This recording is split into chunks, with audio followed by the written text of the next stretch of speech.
میری تلوار ٹوٹ گئی ہے، اگر آپ تلوار عنایت فرما دیں میں پھر سے جاؤں۔ جیسے ہی رسول اللہ سے کہا، رسالت مآب اپنے رہوار سے نیچے جھکتے ہیں، اور جھکنے کے بعد آپ نے ایک ٹہنی اٹھائی کھجور کی، کہا اب ادھر جانا، جاؤ یہ کام کرے گی کھجور کا۔ اب جو انہوں نے چلانا شروع کیا، دیکھا یقیناً یہ کھجور نہیں تو تلوار ہو چکی ہے، ایسے ہی کاٹ ہے، ایسے ہی مارے جیسے تلوار کی۔ ابھی آگے بڑھے تھے، اتنے میں مولا کائنات آ گئے۔ اب جو مولا کائنات نے آگے بیان کیا، حضور میری بھی تلوار ٹوٹ گئی ہے، اب ہماری طرف دیکھیے۔ صحابی آیا تھا تو نیچے کی طرف دیکھ رہے تھے، اب علی آئے تو امامہ سنبھالا، اوپر دیکھنا شروع کیا، یا رسول اللہ اوپر کیا دیکھ رہے ہیں؟ صحابی آیا تو نیچے دیکھ رہے تھے۔ ہو سکتا جواب دے نادان تجھے نہیں معلوم، جہاں کا فوجی ہوتا ہے اسلحہ وہیں سے دیا جاتا ہے، صحابی یہاں کا رہنے والا ہے، علی وہاں سے میرے ساتھ آیا ہے۔ اتنے میں دیکھا لا فتح الا علی، لا سیف الا ذوالفقار، علی علی علی علی ہو رہا ہے۔ ایک صلوات بھیجا حضرات۔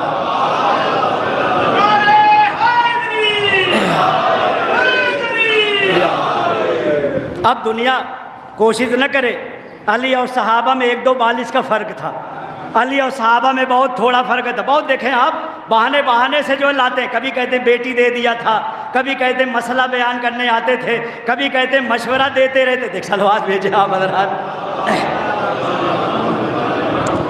ایک بہانے سے قریب آنا چاہتے ہیں، لیکن محبت نہیں چھوڑنا چاہتے کہ محبت دشمن کی بھی ہو، علی کی بھی محبت ہو۔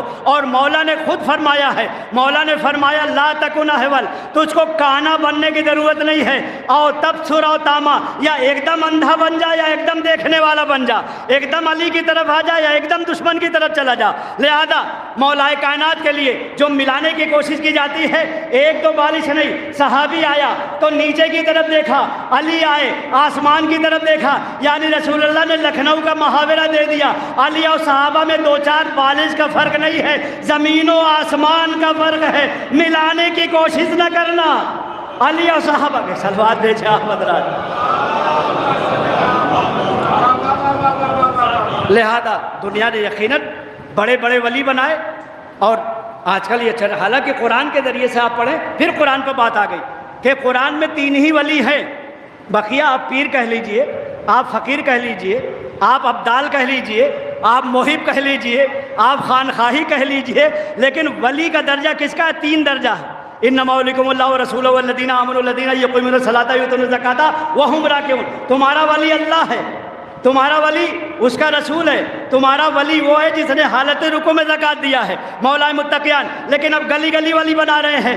اچھا ایک صاحب کو تو اتنا اونچا بڑھا چڑھا دیا ہے، اتنا بڑھایا، ہم نے کہا صاحب آپ کے ولی کا کتنا بڑا درجہ ہے؟ ارے صاحب پورے ہندوستان میں ان سے بڑا کوئی ولی نہیں ہے، سب کے استاد ہیں۔ ہم نے کہا ذرا اپنے ولی کو بلائیے، کہا کہ ہمارا ولی، کہا بلائیے تھے۔ ہم نے کہا قلم و دعوت دیجئے، ہم نے لکھ دیا لفظ محمد رسول اللہ زمین پر رکھ دیا۔ ہم نے کہا آپ کا ولی اتنا بڑا ہے، ذرا لفظ محمد پر پیر رکھ دے، کہا توبہ کیجئے، میرا ولی بھی کافر ہو جائے گا، ہم بھی کافر ہو جائیں گے۔ اب یاد رکھیں دنیاوی ولی اور علی ولی میں اتنا فرق ہے، تمہارا ولی لفظ رسول پر پیر رکھ دے تو کافر، علی ولی کاندھے پر آ جائے تو دنیا کہے یہ بھی قرآن ہے، یہ بھی قرآن ہے، یہ بھی قرآن ہے، یہ بھی۔ صلوات بھیجا آپ حضرات۔ دیکھیں زندہ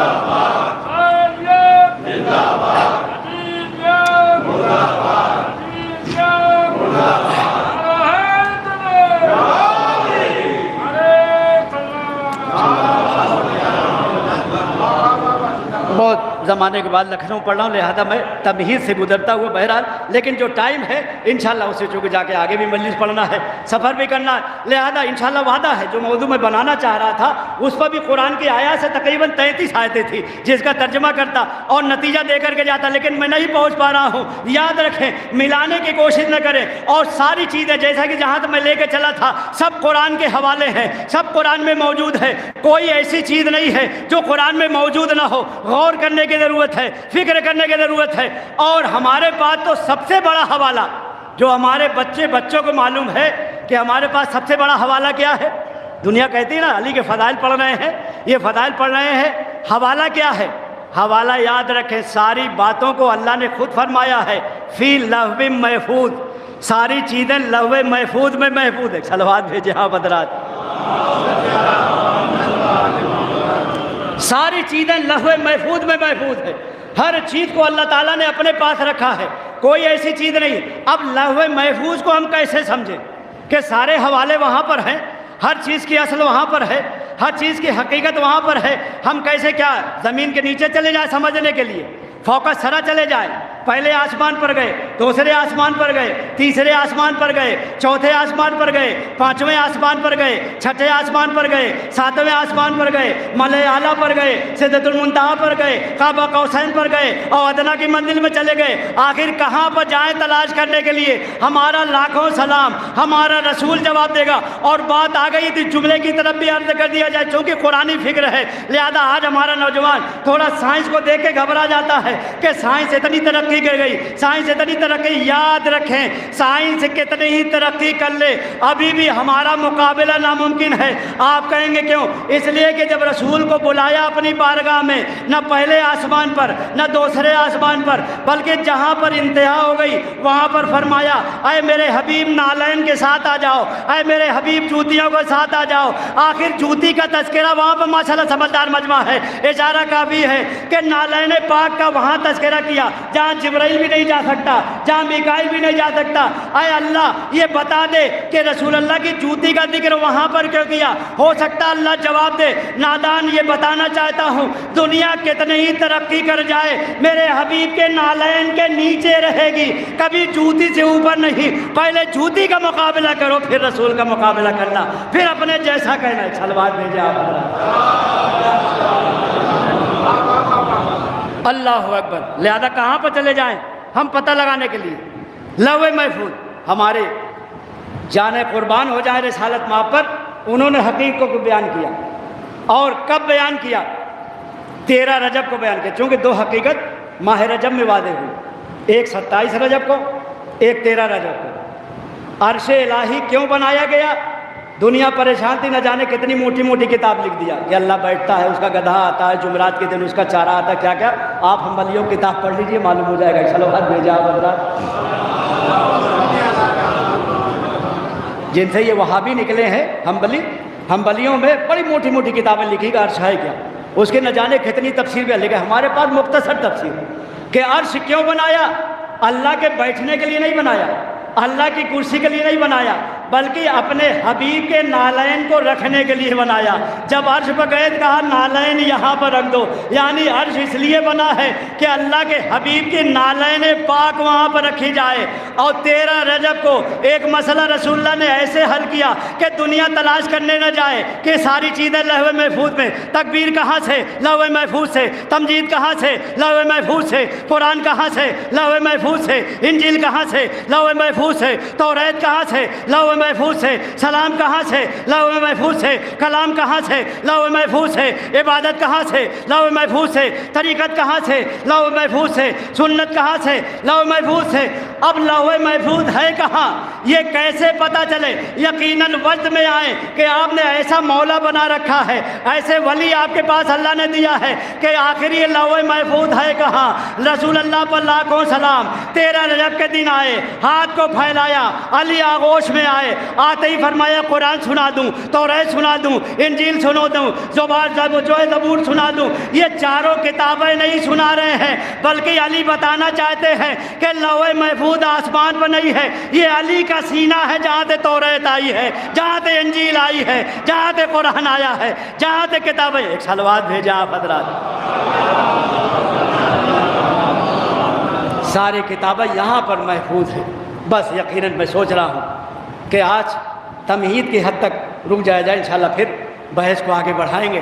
یقین جانیے ایسی بارگاہ میں مرحوم یہاں پر خادم تھے کہ ان کا اتنا بڑا درجہ ہے، اتنی بڑی فضیلت ہے کہ معصومین نے بھی بیان کرتے ہوئے فخر کیا ہے۔ چھٹے امام نے، پانچویں امام نے، چوتھے امام نے، مولا بس اشارہ کر کے جو ہے یقیناً ربط مذہب، چونکہ ہم کو معلوم ہے کہ بڑی دور دور سے تشریف لائے ہیں اور فوراً دوپہر بعد اکثر لوگوں کو نکلنا بھی ہے، اس کا خیال ہے، لہذا اتنے فضائل ہیں، اتنے زیادہ عباس علمدار کے فضائل ہیں کہ اس میں اگر تقابل کرتے ہوئے مولا کو سلام کر کے 2 جملہ عرض کر دیں تو یقیناً میرا مولا راضی رہے گا۔ دیکھیے ہم تقابل بھی کرتے ہیں تو معذرت کے ساتھ، بہت ہی ادب کے ساتھ کہ مولا عباس علمدار میں اور آپ میں دو فرق ایسا ہے کہ قیامت تک بھلایا نہیں جا سکتا۔ آپ کی فضیلت بہت اوپر ہے، عباس کی بھی فضیلت بہت اوپر ہے، لیکن آپ میں اور عباس میں یہ فرق ہے کہ آپ کو رات میں نبی سمجھا گیا، ان کو دن میں امام سمجھا جا رہا ہے۔ اشارہ کافی، عباس علمدار کو دن بھر امام سمجھا گیا، جنگ صفین کے علی لڑ رہے ہیں اور وہاں پر مولا کائنات کو رات میں سوتے نبی سو رہے ہیں۔ اے مولا، یقیناً آپ نے بھی علم گاڑا تھا، لیکن آپ نے علم پتھر میں گاڑا تھا، عباس نے پانی میں علم گاڑا ہے۔ اے مولا، اتنا فرق ہے، سوار ہے، نہ جانے کیا کیا امید لے کے آتے ہیں، ہم بھی دعا لے کر کے آئے ہیں۔ اے مولا، آپ نے بھی نوازا ہے، اور ابھی بھی نہ دیکھیے، یہ نقطہ ابھی میرے ذہن میں آنے لگتا ہے، عباس علمدار کی عطا ہے اور بہت بڑی عطا ہے کہ اے مولا، یقیناً آپ بھی باب الحوائج ہیں، آپ نے بھی بہت ادا کیا ہے، لیکن آپ میں اور آپ کے بیٹے میں اتنا فرق ہے کہ آپ ہاتھ رکھتے ہوئے دے رہے ہیں، آپ کے بیٹے کے پاس ہاتھ بھی نہیں ہے۔ ہاں، رونے کے لیے ہی جملہ کافی ہے۔ اللہ اکبر، سارے اماموں نے عطا کیا ہے، بہت سے اماموں کو باب الحوائج کہا گیا ہے، یوں تو سارے امام باب الحوائج ہیں، لیکن عباس علمدار کے لیے ملتا ہے کہ آپ عطا کرتے رہے، اور یہ مشہور بھی تھا، دیکھا بھی گیا تھا کہ یقیناً حد نہیں ہے، جیسا کہ آپ کے لیے مشہور، انشاءاللہ آپ 8 محرم کو یہ کریں گے۔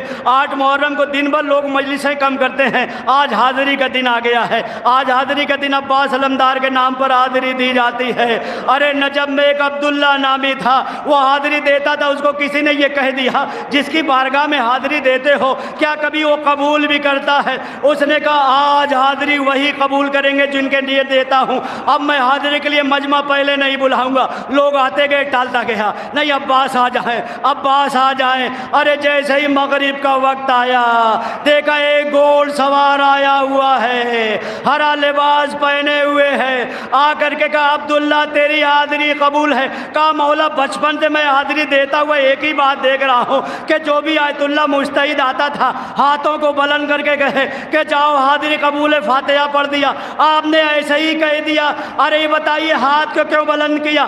اشارہ کیا کہ میرے ہاتھ نہیں ہے، ارے میں وہی عباس۔ ہاں آپ رونے کے لیے آمادہ ہے نا؟ 2-3 جملہ بہت زیادہ آپ کو جو ہے مصائب میں آگے تک نہیں لے جانا ہے۔ اللہ اکبر، عباس علمدار کی اتنی بڑی مصیبت کہ خود آپ نے بیان کیا ہے۔ ارے ایک عالم دین نے یہ بیان کر دیا تھا کہ مولا حسین نے پہلے تیر کو نکالا، خون کو صاف کیا، ایک بڑے عالم دین نے ٹوک دیا ایسی روایت نہ پڑھا کرو۔ ارے جیسے یہ کہنا تھا، رات میں خواب میں دیکھا، ارے مجھ پر جو مصیبتیں پڑی ہے، اے عالم دین کیا تجھے سب معلوم ہے؟ ہاں، رونے کے لیے یقیناً یہ جملہ کافی ہے۔ پھر عباس نے اپنی مصیبت کو بیان کیا، کہا تجھے معلوم ہے جب میری آنکھ میں خون بھر گیا، ایک آنکھ میں تیر لگا، ارے تیر سے اتنی زیادہ تکلیف تھی، میرا بازو قلم ہو چکا تھا، بایاں بازو بھی قلم ہو چکا تھا، میں نے موقع دیکھا کہ سامنے کوئی نظر نہیں آ رہا ہے، فوراً اپنی پیشانے کو جھکایا، دونوں زانوں میں تیر کو پھنسایا، ارے جیسے ہی سر کو جھٹکنے کی کوشش کیا، ایک ملعون نے ایسا گرد مارا، عباس تیورا کر کے زمین پر آ گئے۔ ہاں عزیزو، آپ اتنا سن کر کے بے چین ہو رہے ہیں، اہل بیت کی اتنی بڑی مصیبت، 40ویں کی مجلس ہے نا، وہاں تک لے جائیں گے، لیکن صرف اشارے میں ہے، اہل بیت پر اتنی بڑی بڑی مصیبت ہے، آپ تھوڑا سا گرمی آ جاتی ہے تو بے چین ہو جاتے ہیں، تھوڑی سی بلا آ جاتی ہے بے چین ہو جاتے ہیں۔ ارے اہل بیت علیہم السلام پر کتنی بڑی بڑی مصیبت آئی آپ کو معلوم ہے؟ اتنی بڑی مصیبت آئی کہ زندگی میں اپنی بینائی کھو بیٹھے، ظاہری طور پر لگ رہا ہے چل رہے ہیں لیکن بینائی نہیں ہے، نظر نہیں آ رہا۔ پہلا جملہ رونے کے لیے کافی ہے، مولا متقیان کی بینائی گئی۔ ارے کیسے آپ کو معلوم ہے؟ اپنے بیٹے حسن کو بلایا، کہا بیٹا حسن تمہیں معلوم ہے نا کہ تمہاری ماں نے منع کیا ہے کہ جنازے میں سارے لوگ نہ آنے پائے، تو میں نام بتائے دیتا ہوں ان کے علاوہ کوئی نہ آنے پائے۔ ارے جیسے ہی بی بی کا جنازہ اٹھا، چند قدم پر آگے بڑھا، ہاں باتیں بلند ہو گئی. عباس علمدار قبول فرمائیے, مرحوم کے قبر میں اصال فرمائیے. یقیناً آپ کے جوار معصومین میں جو ہے مرحوم ہے, اس لیے کہ حاجی بھی ہیں, زائر بھی ہیں, اور اتنی زیادہ خدمات ہے, پورا یقین ہے کہ یقیناً ان کی روح بھی آئی ہوگی. ارے میرا مولا کتنی بڑی تکلیف میں ہے, جنازہ چلتے چلتے روک دیا, بیٹا حسن ذرا قریب آؤ. میں نے منع کیا تھا نہ کوئی آنے نہ پائے. جنازے کے پیچھے سایہ نظر آ رہا ہے, ہاتھ جوڑ لیا حسن نے کہ سایہ نہیں ہے مولا, میری بہن زینب, میری بہن. ارے اپنے گھر سے باہر نکل آئی. یہ پہلی بینائی ہے علی کی مصیبت. ارے دوسری مصیبت کربلا میں ایک نوجوان نیزہ لگا, بوڑھا باپ یا علی یا علی, کبھی گرتے ہیں کبھی اڑتے ہیں. ہائے نجف والے علی کو پکار رہے ہیں, اپنے بیٹے علی کو پکار رہے ہیں. لگ رہا بینائی چلی گئی. اے میرے بیٹے علی جواب دو. یہ حسین کی بینائی. ارے تیسری بینائی, نوجوان کا جنازہ آیا, خیمے میں رکھا گیا, ساری بیویاں آ گئی. زینب نے دیکھا میری بھابھی نظر نہیں, میری بھابھی لیلا نظر نہیں آ رہی. ارے جو خیمے میں دوڑی ہوئی گئی, کیا دیکھا, کبھی دائنی طرف کبھی بائیں طرف. ارے لیلا تیرے بیٹے کی بارات آئی ہے. اے بھابھی جان سب آ گئی. کہا جیسے ہی میرے بیٹے نے موت کی انگڑائی لی, میری بینائی چلی گئی. اللہ اکبر. لیلا کو لائے گے بس آخری جملہ. عزیزو کتنا بہن بھائی میں محبت ہے آپ کو معلوم ہے. ارے 40ویں کی مجلس ہے, اتنا بھائی چاہتا ہے کہ پہلا زائر. ارے زینب چہلم منانے کے لیے آئی, حسین کی قبر ہلنے لگی. اے جابر میری قبر سے دور ہٹ جا, میری بہن میرا چہلم منانے کے لیے آ رہی ہے. ارے زینب نے آ کے چہلم منایا, گریا کیا, لیکن ایک مرتبہ کھڑی ہو گئی. بیٹا سجاد, بیٹا سجاد, ہاں آپ سے شروعات ہے, آپ پہ رکھتے تھے اختتام. بیٹا سجاد یہ بتاؤ, ارے سب کی قبریں نظر آ رہی ہیں, آخر میرا بھیا اتنا طویل القامت تھا, اس کی قبر یہاں پر نظر نہیں آ رہی ہے. سید سجاد نے فرمایا پھوپھی اماں ہم آگے آگے چلتے ہیں, آپ پیچھے آئیے. ارے فرات کے کنارے ایک چھوٹا سا گڈھا, ارے قدم رک گئے. سید سجاد کا اپنے لگے, ہاتھوں کو جوڑا. اے پھوپھی اماں میرے چچا کی یہی قبر ہے. جناب زینب کانپنے لگی. اے بیٹا میرا عباس بڑا طویل القامت تھا. سید سجاد نے فرمایا اے پھوپھی اماں میرے چچا کو ٹکڑے ٹکڑے کر دیا گیا, جنازہ اٹھ نہیں پایا, ایک چٹائی میں لپیٹ کے میں نے یہی پر دفنا دیا ہے.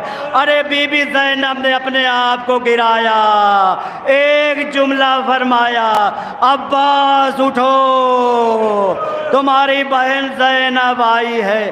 اگر تم نے کربلا فتح کیا تھا تو زینب کوفہ و شام فتح کر گیا. اللہ سے عالم الذین ظلموا انا للہ و انا ردم میں قدم. اللہم بحق زہرا و بیہا و بالہ بنیہ بحق الحسن والحسین و اخی و امی و بنی و جدی و ابی و من ذرۃ الحسین. اللہم ادخلنا فی کل خیر ادخلت فی محمد و آل محمد و آخرجنا من کل سوء محمد صلواتک علیہ و علیہم اجمعین. اللہم نسألک خیر ما سألک به عبادک الصالحون وأعوذ بک مما ابتعد منہ عبادک المعصومین. پروردگارا اذان کا وقت ہے, دعائیں قبول ہوتی ہیں اذان میں, اقامت میں, بارش میں اور مجالس کے درمیان. پروردگارا ہم سب کی دعاؤں کو قبول فرما لے. اس مجلس کو پورا اس مجلس کا ثواب مرحوم کی قبر میں اصال فرما لے. بانی محترم سے بنا کو قبول فرما لے, سامعین سے سماعت کو قبول فرما لے. اس مجلس کو ہمارے لیے, سامعین کے لیے, سارے سننے والوں کے لیے ذخیرہ قبر و آخرت قرار دے. پسماندگان کو صبر جمیل و اجر جزیل عنایت فرما. پروردگارہ یقیناً جتنے اس درگاہ میں بیٹھے ہوئے ہیں, میرا دل کہتا ہے کہ ان کی نظریں اس وقت حج پر ہیں، باقاعدہ للچا رہے ہیں کہ پروردگارہ اتنی طاقت و قوت و صلاحیت پیسہ دے دے کہ ہم بھی حج کریں۔ پروردگارہ جتنے بیٹھے سب کو حاجی بنا دے، سب کو اہل عمرہ سے قرار دے دے، سب کو اہل حج سے قرار دے دے، ادبات عالیات کی زیارات سے مشرف فرما، اصل میں قبر عباس کی زیارت کا موقع عنایت فرما دے۔ پروردگارہ کربلائی بنا دے، مولائی بنا دے، حسینی بنا دے، نمازی بنا دے، پرہیزگار بنا دے، متقی بنا دے۔ ساری کائنات میں جہاں بھی مومنین مومنات ان کی جانوں مالت و عزت و آبرو کو حفاظت فرما، جتنے مقروض ان کے قرضوں کو ادا فرما دے، جتنے پریشانوں کو دور فرما دے۔